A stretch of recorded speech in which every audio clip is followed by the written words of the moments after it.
G'day legends, welcome to the show, the first ever episode. The reason that I thought about making this video was just to kind of, talk to people about my story, my journey, eat some hot wings, have a good time. We're eating wings, we're reviewing sauces, and we're having a bloody good time doing it. Let's go. So this is a hand-smoked Chipotle sauce. Boom. It's called Kelly's. So apparently Kelly's is a hunter, a forager, and a true master of the stove, just like me. His name was Mert Kelly's. I think it's how you say it. I'm probably saying it wrong, but I'm calling it Kelly's because that's what it was told to me as. So this is the hand-smoked Chipotle barbecue sauce. We're gonna dig in. And so our flavors aren't tainted, what I'll do is obviously I'll change the bowls up every sauce. The wings are just plain wings with a basic season of salt, pepper, a little bit of chili, nothing special. Beautiful, look at that. Look at that. That is a bloody good wing. Hand-smoked barbecue Chipotle. That's a bloody good barbecue sauce.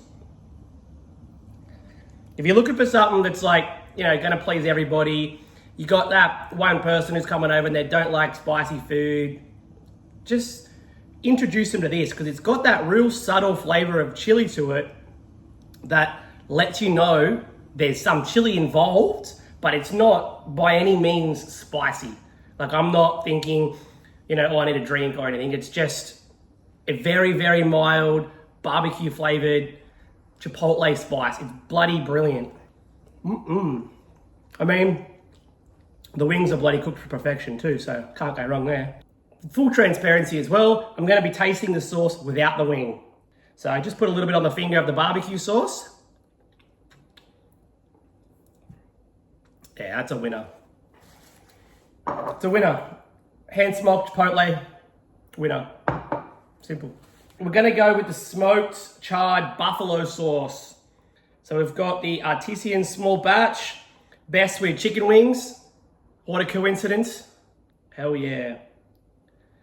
Now, while I'm setting this up, there is something I wanted to talk to everybody about, and it's something personal to me. And one of the reasons I really got into making videos in the first place is I wanted to deliver a message to people where I can spread a bit of laughter, a bit of kindness, a bit of joy, have some good food, and just talk rubbish, essentially.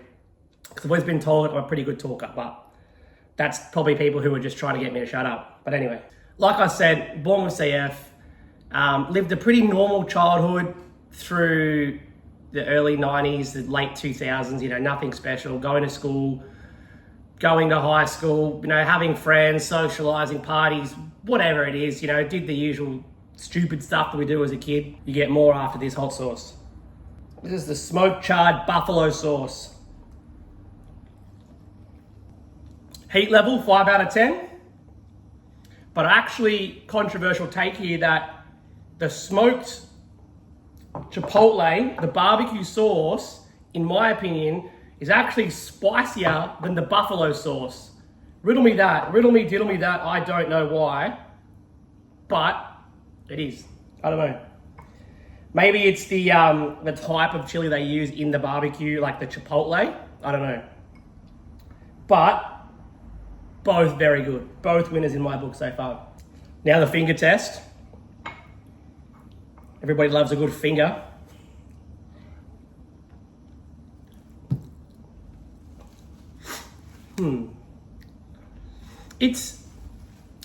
Look, it's okay. It's definitely not better than the barbecue in my opinion, but I reckon if you like that buffalo style sauce, you're gonna love it.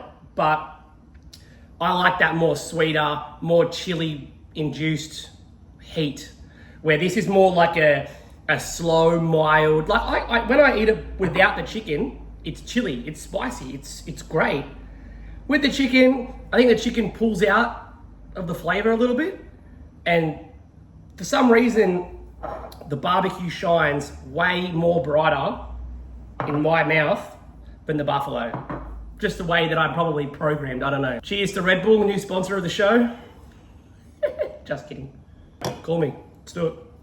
Anyway, moving on. So far, we've had our 2 sauces, we're on to our 3rd. Now, it's got to be, we've got a choice between the habanero smoked apricot or the peri peri chili sauce. Now, looking at the labels, the peri peri apparently is a 4 out of 10, and the habanero is not labeled out of 10. So I can only assume that the habanero is less than 1. I don't know. It says hot sauce, mighty flavors, but there's no out of 10 score, so I'm a bit lost there, but anyway. Actually, retract that. The fact that it says hot sauce, I assume they haven't put a rating on it because it's assumed that it's fucking hot. But anyway, let's get into this one. We're gonna go milder first. We always go milder first. We're gonna go peri peri, chili sauce, heat level 4, best eaten with grilled chicken, prawns, and excellent as a marinade. Who would have thought? Give it a shake. Couple up and downs. Beautiful. Bit of leakage. It's to be expected. To be expected. We're gonna do the finger taste first. Peri peri, chili hot sauce. I want to get a good coating on this one. Because it's only 4 out of 10, I was expecting peri peri. You know, sometimes you get a peri peri and it's bloody hot.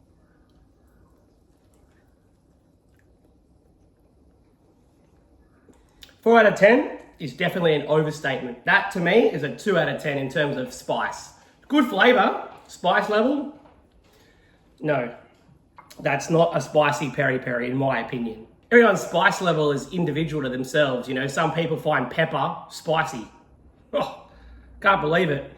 And then there are people who, you know, eat chilies raw and they just laugh it off. But where I'm at, for the heat level of peri peri chili sauce, 4 out of 10, I think it's a bit much. Come on. I think it's more like a 2 out of 10 in terms of spice. In terms of flavor, well, that's a different story. We're up there in the, you know, in the 9s, and the bloody chili, that's so good. Yum. Peri peri chili sauce. Yeah, that is good. I can see how that'd be good with the marinade, like covering it in a piece of chicken or something. Or now this kind of style of diet that I'm doing right now, this is not the usual for me. Sundays is my day where I just do what I want. I take inspiration from The Rock and his cheat meals. Sunday's my cheat day, just whatever I want, whenever I want. Obviously, you know, to look this good takes effort. You know, can't just eat what I want all the time. Swole bar. Not really, I'm a very, very small person. So I lived a pretty normal childhood, right? With a kid with cystic fibrosis in Australia. You know, I was always told that I'd live a few years and then I'd probably be dead. Now, got to the point where I was 10 years old and then the doctors, you know, told my parents, your son has cirrhosis of the liver, needs a liver transplant. So here I am thinking, I don't even know what that means. I'm just like, sure, give me a blood test. Do what you got to do. I don't care. You know, not really understanding what's going on around me because I'm 10 years old or 11 at the time. And, you know, the doctors do their magic. They put me on the transplant list and about 3 weeks later, I'm getting the call to have a liver transplant. The problem is I was in the hospital the same day that they called. So they actually couldn't find me. So the hospital staff, they're running around like crazy, wondering where the bloody hell's the patient? He's meant to be here. And I'm at home colouring in. So the hospital tracked me down, they call me, they call my mum, they call whatever. They're not calling me, I'm 11. Call my parents. We rush off to the hospital and I say goodbye. I say goodbye, thanks for life, see you later. Off I go, off to sleep, not really understanding the full scope of the surgery that I'm about to undertake. So I undertake the liver transplant, all goes well until a couple of days later, blood pressure's dropping and I'm really sick, I'm vomiting blood and they can't figure out what the hell's going on. This story is information that I don't remember because I don't know firsthand, even though I lived it and experienced it. I don't know exactly what happened because I obviously was out of it. This is what my parents have told me, my brothers and family and friends. So I'm just putting it all together for you. So So I have the surgery, right? And all is well. It's about 3 days later, I start to, internally bleed. I'm hemorrhaging, my blood pressure's dropped, I'm vomiting blood, I'm going crazy. I feel like I'm gonna die. I probably was about to die, I was very close. And they rushed me back into surgery, and they cut my belly open, and their blood's coming out everywhere. And they're thinking, this this child's gonna die, he's bleeding out internally. 17 blood transfusions later, I'm in ICU, I'm fighting for my life. The doctors come in, the priest comes in for God's sake and says to my parents, look, this kid's got a 10% chance of survival. Prepare for the worst, get your praise, get your bloody religious beads, get your bloody who knows what out, and get ready, because if he pulls through, he's gonna need support and help. And if he doesn't, well, you guys are gonna need support and help. So, regardless, we've got to work together here. By some hair on my balls, I managed to come through and come out the other end, and I'm okay. I was only in hospital for 27 days after all this experience. Liver transplant, hemorrhaging, cardiac arrest, terminally ill, whatever you want to call it. So 27 days later, I'm out of the hospital, and I'm running around happy, living life to the best of my abilities, right? Trying to kiss girls in the park and do all that stupid shit that kids do. Moving on. Habanero and smoked apricot sauces. Let's go. I'm really excited about this one. I've been eyeing this one off for a while. I've had this sauce for like 3 weeks, and every day I reckon I look at it and go, oh, I'm so keen. So this is gonna be bloody good. Not even open, fresh seal. Apricot habanero sauce. I should just drink it. No, I'm not gonna do that. That'll get me in a world of trouble. Go in for a finger test so we know what we're dealing with. Should probably use a spoon, but oh damn. That's sick. What? Smoked apricot habanero. So far, the GOAT. This is hectic. Wow. Best with grilled chicken, seafood, and barbecued meats. Well, sir, I think this is bloody good with anything. Oh yeah, let's get into that one. Straight into it. I don't even know. This is not like, I'm not pretending either. That's next level. That is good. I hate these video people that film and they're like, oh, it's so good, bro. Oh, and you're like, it's sriracha sauce, bro. Like, anyway. This is hectic. Oh, the finger test, good.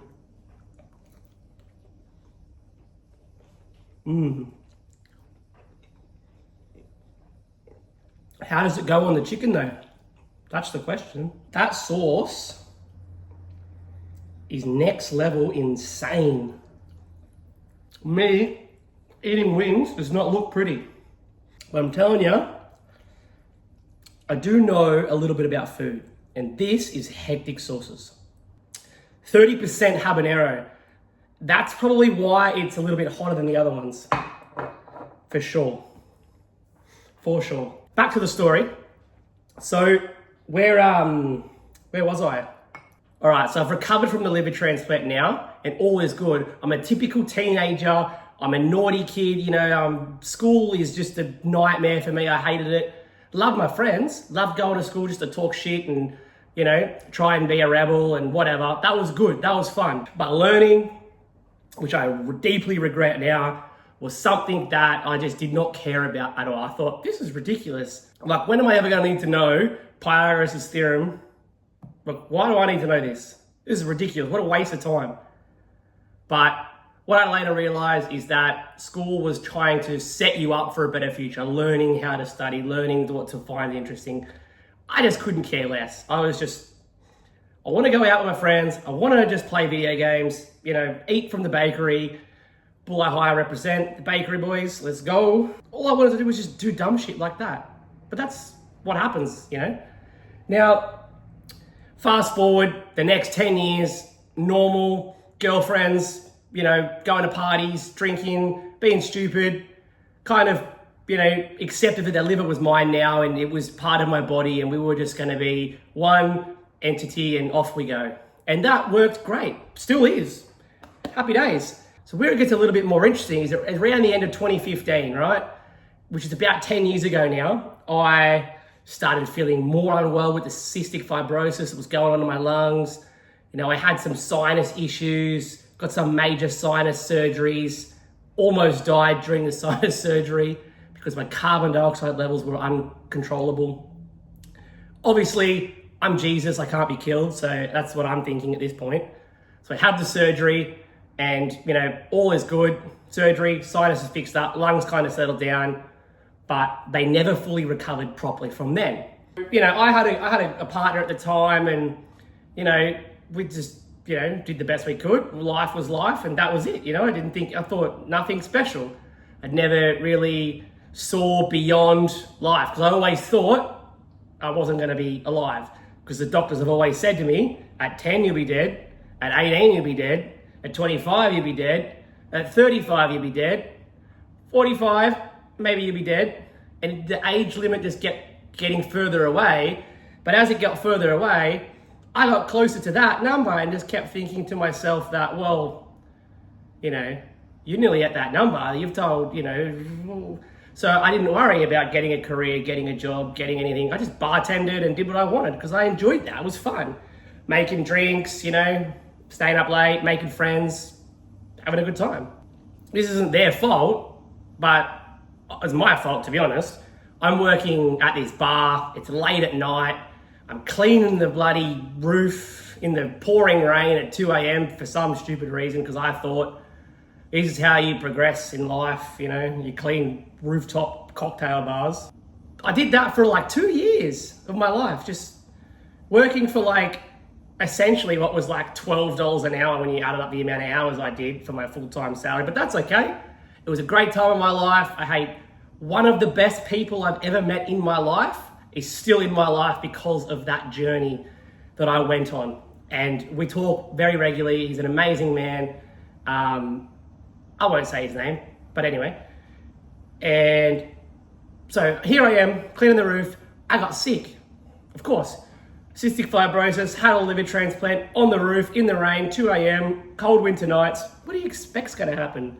It's common sense, but common sense is not very common, apparently. I had to leave the job because I got sick, It wasn't their fault. I was not trying to say it's their fault or I'm holding them responsible or anything, but, I'm just saying that me being outside in a rooftop, and they did take the precautions as well to try and mitigate that risk. They'd always put me in other places and do other things when it was really cold and stuff. Props to them, good on them. They are great people. And I was never fully transparent with my condition because I've always hid my condition from people. I've always been that kind of guy that's like, I'm fine. Nah, I'm fine. Yeah, all good. Don't worry about me. Deep down, I'm gasping for air, trying to breathe and just spitting mucus and whatever, having the worst time. But I'll always tell you I'm fine because that's just who I am. Not anymore, I've learned. After that job, I went and got other jobs, working 2-3 hours here, there, and did what I could and just lived at home. I got a disability pension and that was fine because I really relied on, the taxpayers' dollars, unfortunately, to pay my bills and do stuff because I just couldn't. I couldn't do anything. Doctors come to me a few weeks later and they say, look, Tom, we need to talk to you about something serious. And I'm thinking, bro, another liver transplant? Come on, what's going on here?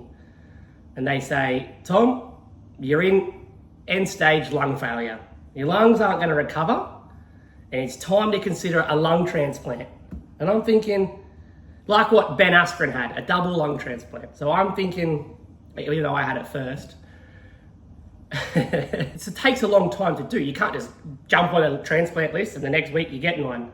When the liver happened, I was a kid, different story. And now I'm 22, I'm on the lung transplant list, and I wait for a lung transplant, just biding my time, hanging out with my mates, we're just playing video games every day, eating just shit, drinking shit, not looking after myself as I should have been, but I was always pretty fit for someone who was in lung failure. I could still walk around and do all the things that normal people could do, go to the shops, go to the beach, go for a swim, whatever it is. Yeah, I'd do that. I'd just be a lot more out of breath, a bit more slower. My mates would always have to just make sure I was okay, that kind of stuff. And for that, I'm so grateful of my friends. You know, one of my best mates who really got me through this time was a guy named Drew.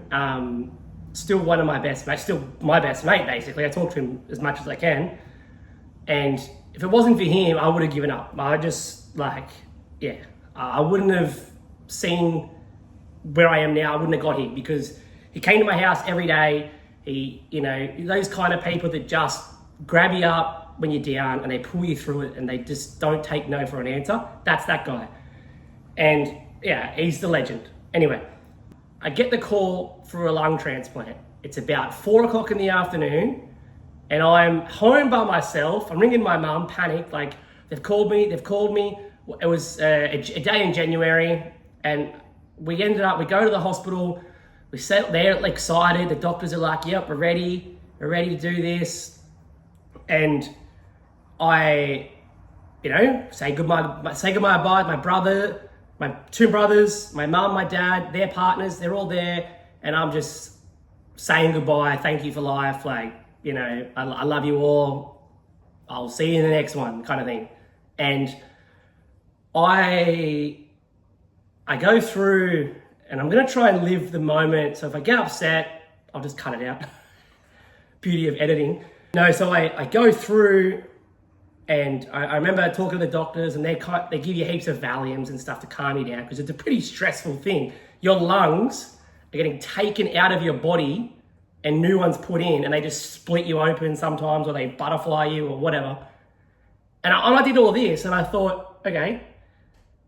But I woke up in recovery like a few hours later and no breathing tube. I'm like feeling around. I'm thinking, this isn't right. Like, can hardly breathe. I've got oxygen on. I'm not sure what's happened, but the lungs weren't viable. I don't remember the details as to why. I could find it out, but for whatever reason, the lungs they were giving me just weren't for me. If you believe in God, Jesus, all that kind of stuff, or power higher spirits, they decided that those lungs weren't the right ones for me. And that's great for obviously the purpose of the story. But at that time, I was defeated. I was just done. I thought to myself, you know, this is it, Clark. If they call me again for another set of lungs, I'm not going through it. Like, to wake up and be told it wasn't a success, and it's just heartbreaking. It's one of those things that you just, like, I don't know, it just kills you inside. You just die. Like, it's hard to explain and to put that into words when basically if you can look into a mirror and tell yourself that you're going to die in 6 months and be serious about it. And that's kind of the reality that I was in. And I was thinking, like, I've waited 2 years for these lungs. I've just got them. They didn't work. I'm not going to make another 2-year waiting list. It's just not going to happen. I'm not going to survive. But anyway, we're getting into some more hot sauce. Let's go. Our wings are cooling off. I'm talking too much. The final 2 sauces. Holy hot water, hot sauce, or don't feckin' do it. Don't feckin' do it. But we're going to leave the don't fucking do it till last. And we're going to go in with the holy hot water. Oh, I'm so keen for this. I'm so excited to try this. This is something that I am pumped for. I feel like a kid at Christmas just trialing hot sauces. Imagine if this was a full-time job, just sitting here talking, eating a hot sauce, but like a podcaster or something. That'd be hectic. Just like that show that the other bloke does where he eats. This is kind of what inspired me to do that. But like, yeah, that's wild. Holy hot water, hot sauce. What do we got? St. Patrick's Day special. Yes, we got a skull on the front. Got 7 out of 10. So, hold on. This is 4 out of 10, and I thought it was pretty mild, like more like a 2.5 to 3, right? This buffalo sauce, I thought was not really spicy at all. But by itself, without the chicken, very spicy. 5 out of 10 for spice. This is 7 out of 10. And I think this is 12 out of 10. Yes, I'm about to eat a 12 out of 10 sauce. We're jumping into holy hot water. Oh, it comes out slow. It must be pretty hot. Like, it must be really hot. But it takes like ages to get it out. You have to like jiggle it to get it out. Usually when that happens, it means the sauce is hot. Like, that's a classic indicator of it, relax, it's hot. Because if they make it come out too fast and it's too hot and you can't eat it, well, you've just ruined your experience. So that's why companies make sauce so they just drip out. Soy sauce, one thing, another, you know? It's very, very salty. Too much soy sauce causes problems. Anyway, hectic. This is gonna be gnarly. We've got to find the good wings. I'm starting to get through the good ones. Actually, what I'll do is I'm gonna dab. I'm going all out here. I'm not just using a little bit. We're going heavy on the sauces. We're gonna dab the holy hot sauce on the chicken wing from the top. We're doing a two-handed mission here. We're coming around. We're swirling it. Oh, my mouth is literally salivating, and we're just going straight for the juicy chicken. I'm keen for a finger test with this holy hot water. The flavor's really good. Yes, I love it. Like, you can see the camera, I haven't paused it at all. The spice level is, I don't know. It says 7 out of 10, but like, maybe I'm just got a great tolerance to spice, but it doesn't really feel like a 7. Like, in my opinion, right, I'm thinking a 7 is I need milk or something, not just like, you know, straight face. Like, I don't know. The flavor is incredible though. The holy hot water is on par with the smoked habanero. Now, I don't know if they've got similar ingredients in them or what, but they're very similar in flavor. This is an artisan small batch, that makes sense. It's meant to be super spicy, so you don't do a lot of, like, the smaller the bottle, usually it means pretty hot. So this is chili and jalapenos, and yeah, just a bunch of other herbs and spices. So I guess it just depends on how this particular spice, whether it's habanero, whether it's chili, whether it's jalapeno, whether it's, you know, ghost peppers or whatever it is, each chili is going to attack every individual person differently. I know people personally that have pepper and freak out. I've genuinely, and I'm related to one of them. But like me, you give me a red chili, just bite into it, and I'm like, it's okay, like it's spicy, but it's not the end of the world. So I don't know, maybe I'm just coming from a bit of an expert chili connoisseur kind of guy. Not that I am, I'm not a wanker, but you know, well, some people disagree. But anyway, we're gonna finish this wing. We're gonna do the finger test with the holy hot water. So just swirl it around. I really should be using a spoon, but anyway. It's definitely hotter without the chicken. For some reason, these sauces, when they're just by themselves, they're bloody hot. But when you add the chicken, I think obviously the proteins and all the other crap that's in the chicken, not that it's crap, is gonna just pull that chili and that spice away. It's kind of redirecting the flavor towards proteins and chickens and smoked and, you know, all that stuff. But that's just what I'm thinking, I don't know. Before we get in to the final sauce, the hottest sauce I have, the 12 out of 10, the don't fucking do it sauce, or feckin', depending where you're from, I gotta tell you one last part of the story while I prepare this. So, bear with me. So I've given up on life, basically. I'm thinking to myself, that's it, I'm gonna die. End of days. And this is about mid-January. So I think it was January 19th, January 20th, because it was so long ago, the dates are a little bit skewed in my mind, but they're around this time. And I had an appointment with my professor at the end of January. She kind of looked at me, and I'll never forget the words that came out of her mouth. She said to me, "Tom, it's time we start facing the facts." And I thought, yeah, whatever, what are the facts? Go on, my mum and dad are there. They don't usually come, like my mum would come with me to appointments. My dad would be working, obviously. And, you know, one day we all went to the hospital together, and I just thought, you know, the hospital probably communicated with my parents. We're going to tell him this bad news and stuff like that. And I thought, oh, you know, they're just coming for a day out in the city. We're going to get lunch and we'll go home. Nothing. Anyway, I meet my doctor. She's now, you know, rest her soul, she's passed on of cancer, but she was a lovely, phenomenal, most intelligent woman I've ever met in my life, because she was very honest and very open, very transparent with what was happening.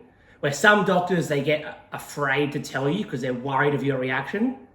So if I'm a doctor and I got to tell you, look, unfortunately, you've got a few months to live, like a lot of doctors can't do that, and they just kind of get a nurse to do it, or they just don't even really tell you clearly. Like, this lady was amazing. Anyway, so we have the appointment. She looks me in the eye. She says, "Tom, it's time we start considering the fact that these lungs aren't going to come. And we need to prepare for the future." And by what she meant by that is I needed to do a will. I needed to get, you know, in line with palliative care and get all those things kind of straightened out. So when the time came, I was ready to go. I could just, you know, off I went into the next stage of life and the end of life, and that would be it. So she gave me a timeline, and she said, if you don't have another call within like 3 months max, we have to take you off the list, because physically your body won't handle the surgery anyway. So we'd rather give the lungs that we're going to give to you to somebody else, because they're going to actually most likely survive and use those lungs to prosper and enjoy their life. And that's the idea of transplantation, is that you get a second chance. So I understood that, and I kind of agreed, and I thought that makes sense. Like, if you're going to give me the lungs and they're going to work for a few hours and I'm going to die anyway, I don't want them. Like, give them someone else. So that was my mentality, and I just lived out the rest of my days doing what I pleased. Again, Fortnite, you know, FIFA, pies at the bakery, beers at the pub, you name it. I was going to die anyway, so I didn't care, whatever. And then I'm chatting to my mom, and she's, you know, we're talking about my will. And, you know, I kind of said to her, look, just give my car to my little brother, help him out. All the money I have in the world, just, you know, I'll take it out of the account and you can just have it, whatever. And I didn't have anything. I was just like, I had a bedroom with a PlayStation, a TV that I'd collected over the years, and the basic stuff that most 18-year-olds who've just left school have, with what I had. And I remember thinking to myself, like, you know, how can I make heaps of money in the next 3 months as a terminally ill person so I can give it to my family? And I couldn't do that. I couldn't figure it out because I was so unwell. So I've basically been told by the doctors, you've got a few months to live, and if you don't get lungs in the next 3 months, you're definitely going to die. We're going to put you in palliative care. We're going to, you know, sort out your end of life therapy stuff so it's all peaceful for you. You can die at home. Perfect. And I'm thinking, you know, as a 25-year-old guy, this is, I'm not like an old man or anything. I'm just a 25-year-old kid, basically, who's been told, not a kid, but like a small child, man-child. And I'm sitting there in the doctor's office. They're telling me I've got a few months to live. My parents are next to me. They're bawling their eyes out. And my dad, you know, if you know my dad, he bloody catches a breeze and he starts crying. He's the emotional wreck. But that's all right. That's who he is. We leave the hospital, and I, hand on my heart, I swear that this is a true story. And if by any means this ever went public or blew up or whatever, and someone wanted evidence, come right at me. I verify it all. Doesn't matter. This is a true, legitimate story. And that's the facts. I don't know. Now, it was middle of February. I had my best mate over my house. He's in my bedroom. We're playing FIFA. We're just talking rubbish. I'm just being a dickhead. We're laughing. We're just being mates, being bros, being real good mates, supporting each other through like this really rough time. And I said to him, I'm gonna make this through, And he looked at me and he said, yeah, I know. And I remember thinking to myself at that time, he's just saying that to make me feel better. But that is a true friend. Like, I'm telling him I'm gonna survive and I'm gonna make it, and this is just gonna be a temporary situation. Like, in that time, you'd think I'm fucking delusional, but I just had this feeling.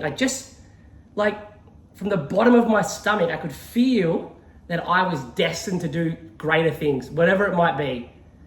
And the fact that I'm still here today, obviously this story is a true story and it gets a bit wilder. So I said to my mate, look, I have this strong feeling about the number 9, for example. And that's the number, it's my number 9. For some reason, the number 9 connects with me. I don't know how, I don't know why. I don't know if it's some kind of psychic ability or what, but I knew that the number 9 was important.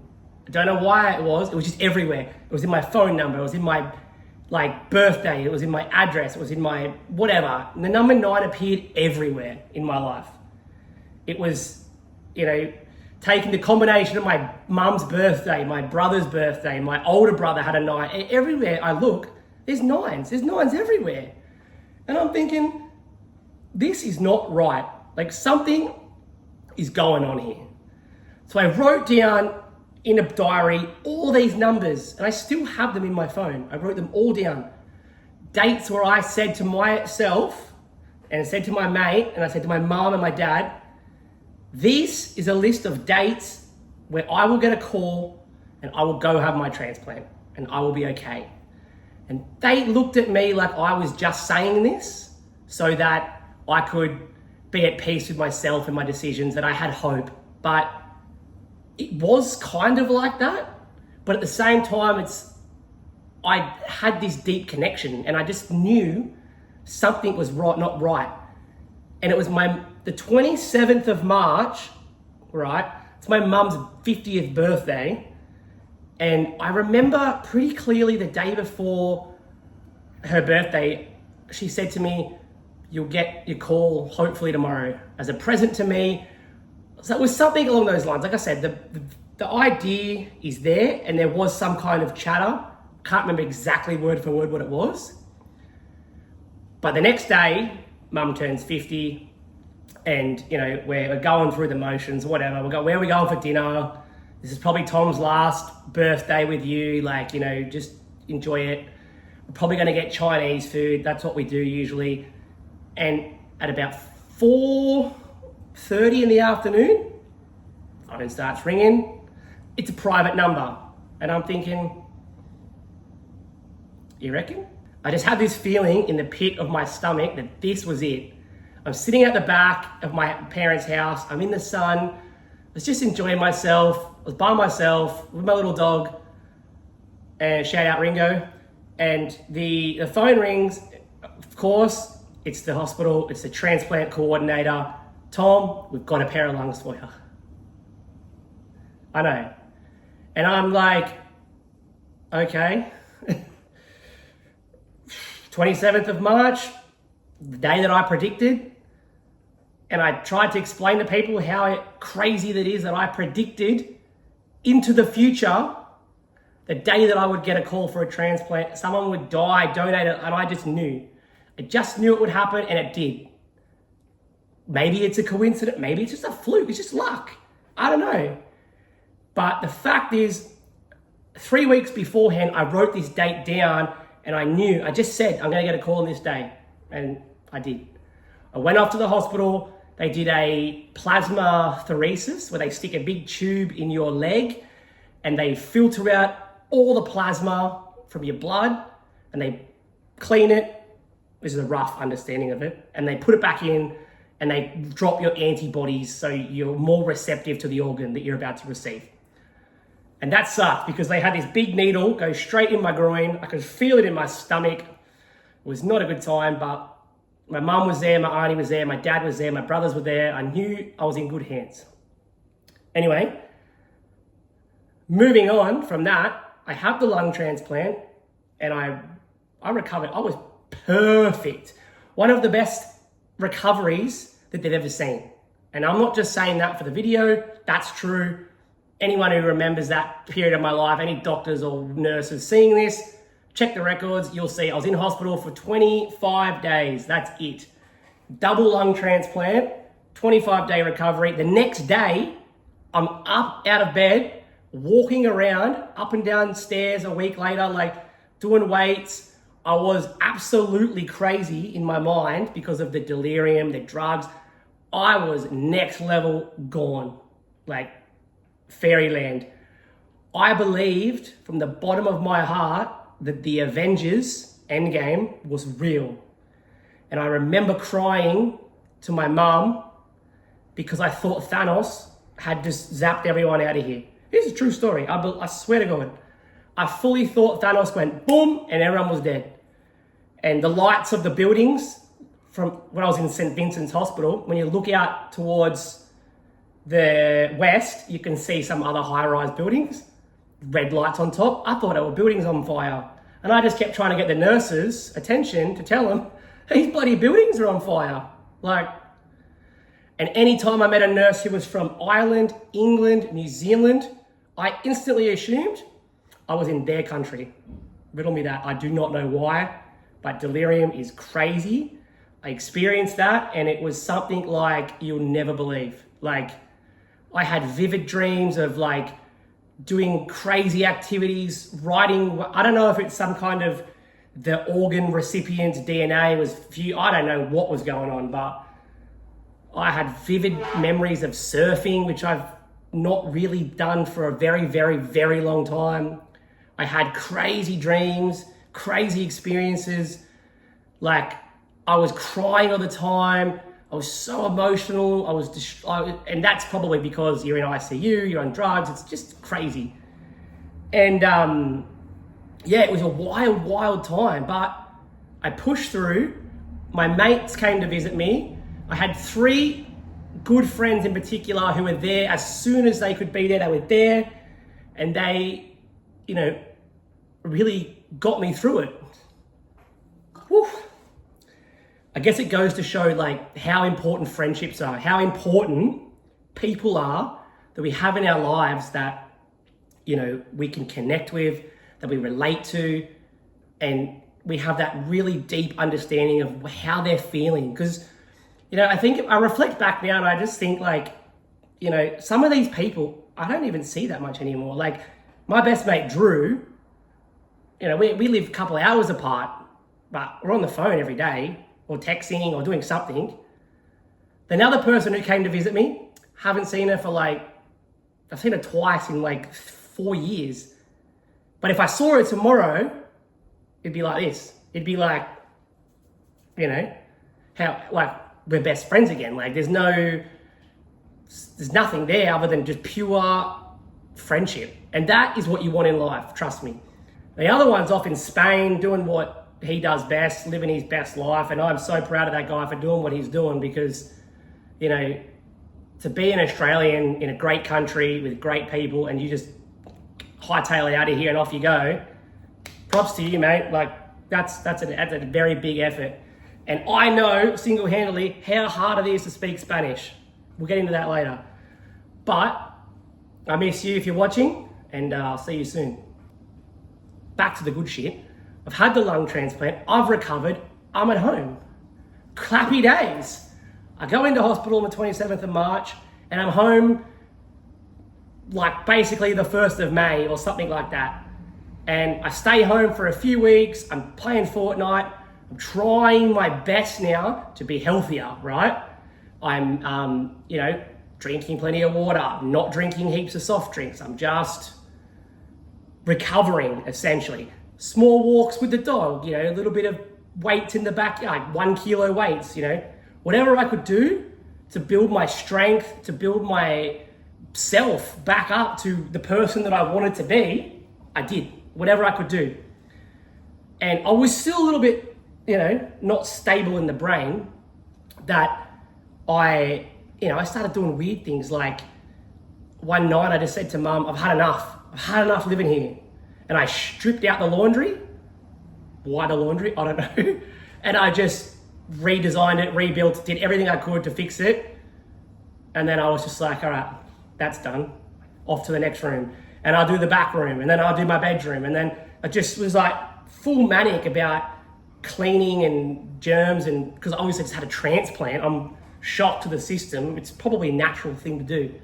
Now, as soon as I could, the moment the doctor said to me, you can go back to work and you can get on with your life. Boom, the next day, straight to the restaurants. Any restaurant that would take me, I want a job, I want to clean, I want to make money, I want to get out of this house. Not that my parents were, not accommodating, but I just wanted to grow up. I wanted to move out of the family nest, be my own man, get on with life. And I did that. It was August, so about 6 months after transplant, bang, I moved out with my older brother. One of the best moments of my life. And I'm having the greatest time ever. Like, I'll get into that, but don't feckin' do it. Let's go. I'm actually starting to sweat. I know that sounds like I'm talking shit. All right, don't feckin' do it. Bloody hot sauce, 12 out of 10. We've got the Reaper chilies. Ooh, my bum's gonna be hurting later. Obviously that's a joke. I handle my chilies pretty well. We've got, Reaper chilies, onion, garlic, apple, mustard seeds, olive oil, vinegar. I'm actually keen. I did contemplate just doing a little bit and testing it, but that's not how I roll. I'm going for it. We're going straight in. Look at that. Oh my goodness. This is next level. Look at that amount of hot sauce on that is insane. All right, let's do it. Please don't be killing me hot.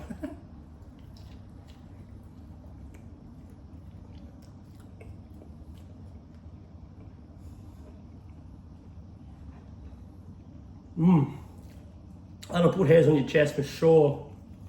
That is hot. Yep. 12 out of 10 is pretty on the money with that one.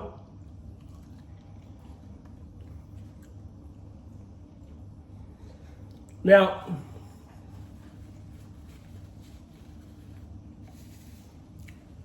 the flavor of that is hectic. Hectic cuz onion bar.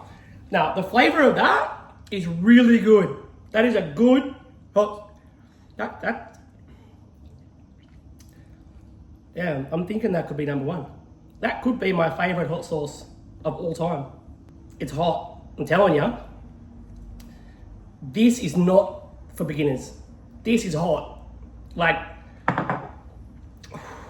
I can feel that in my belly. Like, holy shit. I'm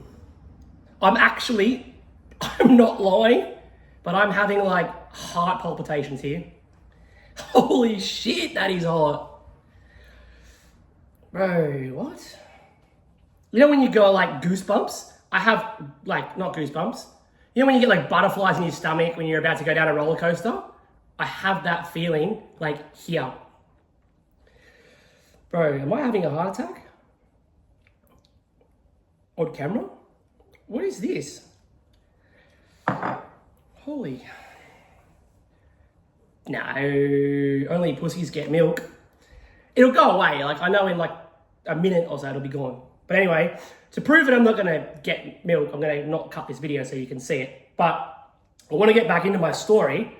Before I do that, I need to do the finger test. It's probably a very dumb thing to do, but hey, YouTube requires you to do dumb things sometimes. All right, fingering the hot sauce. Sounds a bit weird.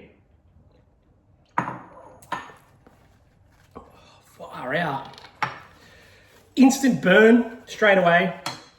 It's when you obviously just put it straight in your mouth.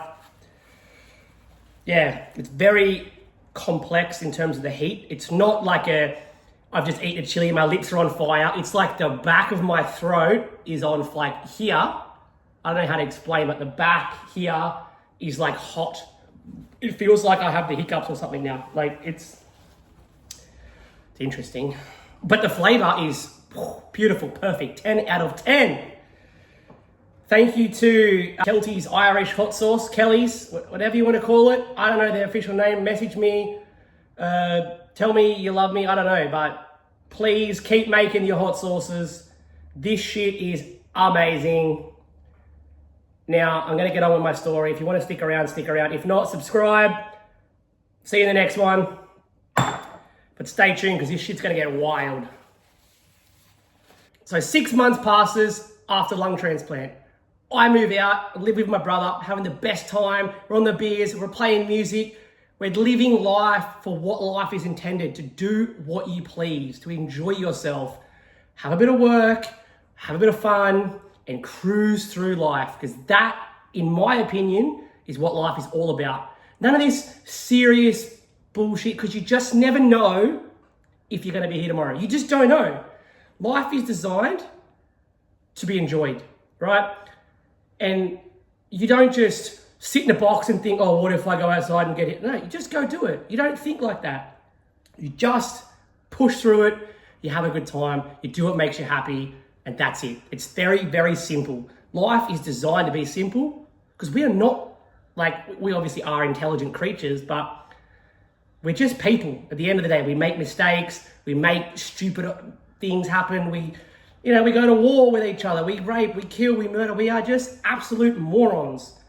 But we're here to have fun and enjoy good company and just be normal, be nice, be friends with everyone. Who cares? Just do what you got to do. But anyway, I done that and I thought to myself, all right, I landed this job in a bar and, it was North Beach Pavilion in Wollongong Harbour. If you're watching, thank you for believing in me.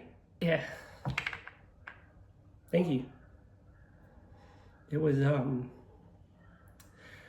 I didn't think I'd get emotional at this part of the story. Like, it's a job. What are you talking about? But the ramifications that happened from this job is where the story kind of goes to now. They gave me the opportunity. They cared enough to go, okay, let's give this kid a shot. It's a cocktail bar. I was making drinks and just, running food, whatever, nothing serious. And I worked there for a few weeks. And then they started employing other people. Summer's coming, it's getting busier and so on. And they employ this young girl from Argentina. And if you know who I'm talking about, you know that I'm now married to this said girl from Argentina. And her name's Camilla. And the story behind that is next level crazy as well, but I feel like people aren't going to believe me because all these stories are so wild and crazy that it sounds made up, but it's really not. So she comes over from Argentina and she's working as a backpacker, in a restaurant. Obviously, she sees this good-looking prince behind the bar, flipping cocktails and making drinks, and she falls in love. I can't blame her, like, thinking back, I was a pretty good-looking man. And, I'm there doing my thing. She's obviously smitting, can't keep her eyes off me. That's just what I tell myself. Obviously, probably not true. She probably hated me. I was probably the annoying guy that never shut up. But, we start hanging out. We start being friends. We're going on road trips. We're, going down the beach. Me and the pavilion crew, we're always like 10 of us. We're good mates. We're having a good time. And I don't endorse that I was drinking because of my transplants and my medical situation, but I knew what I was doing because I don't drink too much. I only drink like 3 or 4 drinks and then I'm done. Exceptionals, there are times when I do be stupid, but very rare. You'll never catch me drunk. And yeah, it was a wonderful time of my life, right? We're going to the peppies, bars, we're drinking, we're going to the beach, we're playing sport. I was super fit. I was in jiu-jitsu. I was training my ass off. I was a weapon, basically. I was like what I imagine Muhammad Ali versus like Islam Makhachev, put that together and you had me. Even though I'd never fought a day in my life and I couldn't throw a punch to save my life, that's just what I remember. And anyway, so I remember I was living with my brother at the time, and I left the restaurant. And I got home, and I said to my mate who came around that day, I think I like this girl as well. Like I think I like her. So I made up this elaborate lie, and I rang Camilla, and I said, Camilla, I was going to take my mum out for dinner tonight, but she's cancelled. Do you want to come for dinner just with me? Thinking this is a really smart way to get her to come out for dinner with you is pretend your mum cancelled, so she'd say yes because she feels sorry for you. And in my brain, I'm going, that's bulletproof, genius idea. She'll fall for it. You'll go for dinner. It'll be romantic and blah, blah, blah. So we go out for dinner and we're sitting there and I'm just, having my Italian food. We're at Orlando's in Wollongong, eating pizza and, whatever we're doing. And I remember, we were young. We were kids, whatever. We were 25, just about to be 26. And she goes to me, do you want to go for a drive? And I'm thinking, all right. I was too scared to tell her that I liked her. I'm a bit of a bitch in this situation, right? Go nuts in the comments, I don't care. But here I am, and I tell this lady, yeah, sure, let's go for a drive. So we go to the lighthouse, and we're sitting in the car, and we're listening to music, and she starts telling me that she likes me. And I'm sitting there what the hell's going on? Am I delirious again? Am I losing my marbles? What do you mean you like me? I like you too, you're a good person. She's going, no, you don't understand. I think I like you. And I'm like, oh, okay. And then she starts going, we can't be friends anymore. And I'm thinking, why? I don't get this. Well, why can't we be friends? She's like, well, I like you and you don't like me. And I'm like, I like you? What do you mean? I knew what she was talking about, but I was being stupid, playing dumb because I was afraid. I didn't want to get my feelings hurt. I don't know, some weird problem. Anyway, I then decided I'll wait for the right moment, which is very important.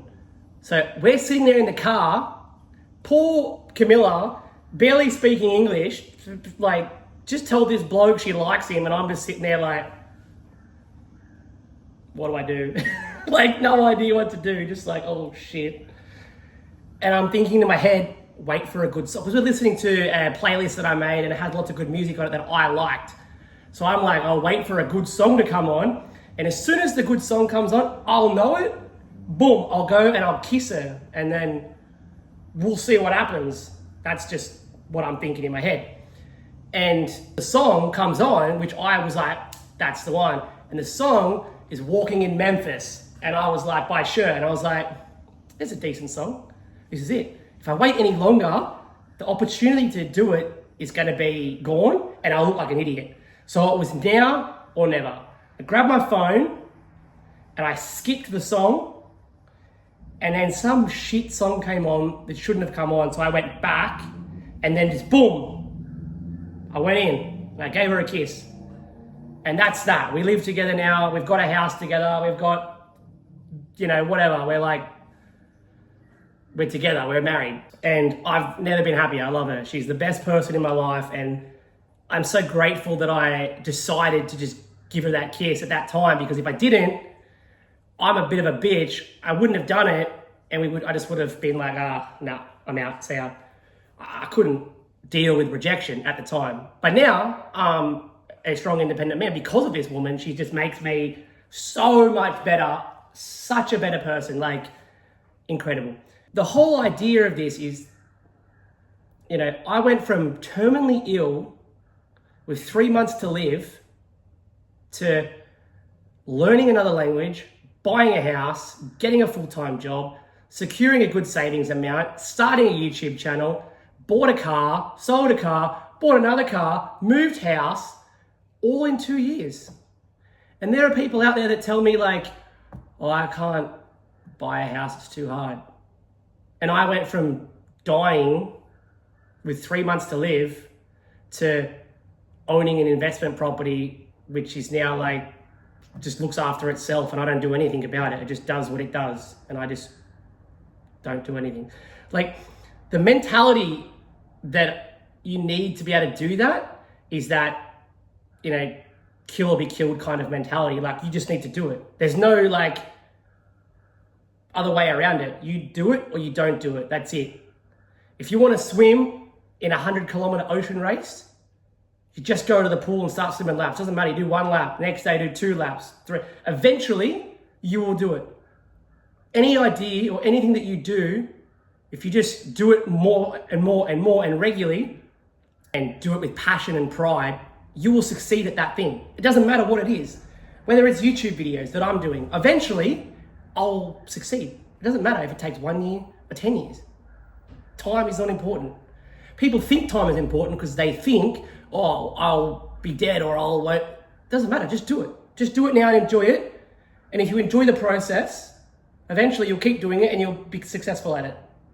Like, Arnold Schwarzenegger didn't walk into a gym on day 1 and just pick up a weight and be like, oh, I'm the world's strongest man, I'm Iron Man or whatever. Doesn't happen. Years and years and years of hard work, dedication, training, dieting, all years and years compounded up. Boom, what do you get? Arnold Schwarzenegger, movie star, Terminator. Because he put in the work, he got the job done, he succeeded. Casey Stoner, another great example, motorbike rider. Didn't just get on a motorbike one day and go, I'm the best in the world. Don't think that happened. I don't think Islam Makhachev walked into a gym and was like, give me the belt. Probably did, he's that egotistic, but you know, he deserves to be, he's the best in the world. Much as I don't agree, you know, with the just laying on top of each other, but anyway, that's another story. I think that, you know, if you want to do something, the whole message here is just do it. Don't worry about fear of rejection, what people think, what they're going to say, what they're going to feel. The only thing that matters is you. The person watching this video right now has an idea, they have something they want to do and they're not doing it because they're afraid of what other people are going to think. They're afraid, they're scared, and there's nothing around it. You can't convince me, oh, I don't have enough money. Start saving towards that thing and practice it then. If you said to me, oh, I don't have a good camera for my YouTube channel. Bro, do you have an iPhone? Do you have a Samsung? Do you have a GoPro? Do you have something? I don't know. Do you have whatever? It doesn't matter. Just do it. I think that no matter who you are in life, if you put in the effort, you can get whatever it is that you want to get out of it. Now, to say that, it can just be very easy to say, and it's very hard to show that how that looks, right? But I guess the way that I show you that is that the people who know me, the people who will probably watch this video, they know me. They know that I own a property. They know that I can speak Spanish. Maybe my Spanish isn't perfect. Of course, I make mistakes. But I think that's, you know, pretty standard. But it's really important that people see this video and they kind of feel a little bit inspired to do something. Like, stop drinking. I don't know, go to the gym. Like, learn a language. That language you've always wanted to learn, just go learn it. I want to bring you up to present speed, present day of where I am. Now, you're probably thinking, he's got CF, he's had a lung transplant, he's had a liver transplant, he's got, you know, osteoporosis and all other problems with his blood pressure and his bullshit stuff. Poor guy. He's just making YouTube videos, cooking food and having a good time. How about we shit on him some more? And that's what happened, essentially. So enter into my life comes yet another big curveball. Ring, ring, who is it? Hello? Yep, I'm in kidney failure. What, really? Who would have thought? So the hospital call me and they tell me, Tom, your kidneys are shutting down. They're not looking very good. And I'm thinking, how is this possible? I am eating good, I'm training good, I'm jiu-jitsu training like 5 days a week. I'm traveling overseas, I'm living my best life. And life sometimes just, you know, does that and you're out of here, you're gone. And it was that moment in my life where I thought, oh, well, this is not going to end very well. But we stay positive, we keep moving forward. That's the message that I need to deliver to people. is no matter what happens, no matter what life throws at you, you do not give up and you keep moving forward. And it's that simple. The hospital have told me I'm in kidney failure. Stage 5, end stage kidney failure. You're gonna need a kidney transplant. And I'm thinking, are you serious? Is this a joke? Like, I've had a liver, I've had a lung, now I need a kidneys. Like, why are my organs just not good? I don't know. Anyway, it's through no one's fault. It's the medication that I was taking was toxic to keep the liver. 21 years of medication, of course it's gonna damage your kidneys. It's obvious. Now, it doesn't happen to everyone, but it just happened to me, of course it does. And then I'm, okay, well, how do we do this? What do we do here? Like, so I go through the motions. I'm doing the transplant workup yet again for a kidney transplant this time, which is a bit different to lung, liver, and it seems from my perspective less serious, but still very serious because lungs, you can't live without lungs. If you don't have kidneys, you can live without kidneys for a period of time with dialysis, which is now what I'm doing. So it have led me to my next chapter in my life, whereas I am going through the motions of PD dialysis. So I do it at home while I'm asleep. I don't even know about it. I just go to bed, I wake up, and I feel better. It's that simple. I gotta be pretty careful with what I eat and what I drink and how much fluid I drink and all that kind of stuff. No potassium, kind of moderate on the phosphates. I still enjoy myself because I'm lucky enough that I get to dialyze every single night in bed while I'm asleep. It's uncomfortable sometimes, but that small little bit of uncomfortableness gives me this opportunity and this beautiful life that I have, where I have great friends, a great apartment in the city. I have a great job with work from home privileges that most people would dream of in my situation. And I'm so grateful to my manager, my employer, whatever you want to call it, the people that look after me. They're incredible people. They are. And they might even watch this video and be like, you seem fine. But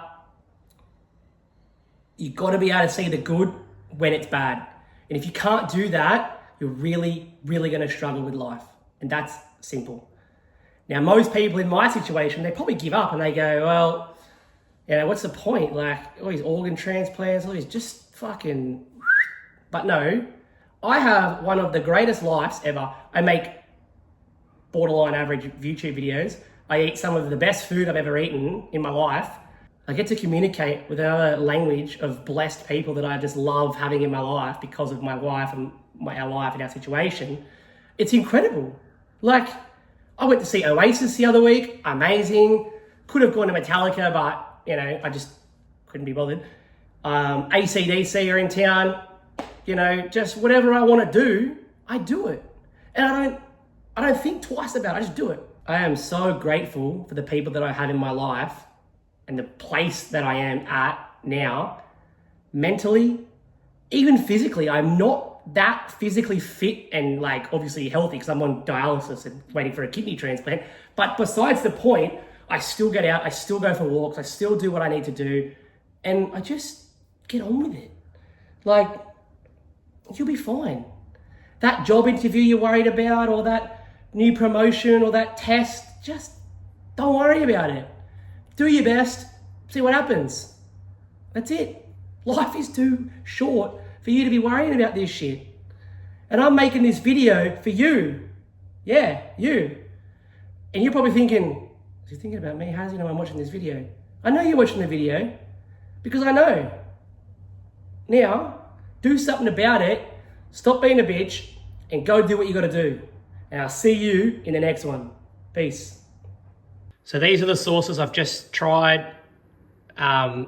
Starting obviously with my least favorite, the peri peri chili sauce, buffalo, barbecue, habanero, apricot, the holy hot water, and the don't feckin' do it. The only reason that I have the don't feckin' do it there is because I find that the amount of spice to the amount of flavor that represents the bottle is very, very accurate. And the flavor combination of that is really good. If I was ranking them purely on flavor alone, I'd say that this habanero apricot smoked sauce is my favorite for flavor, favorite for spice. But overall, if I was to only ever eat these sauces as they are in this order, that's how I would choose to go. Good shit. Thank you. Keep sending me hot sauces, people. I love it. Keep going. Give me all the hot sauce you got.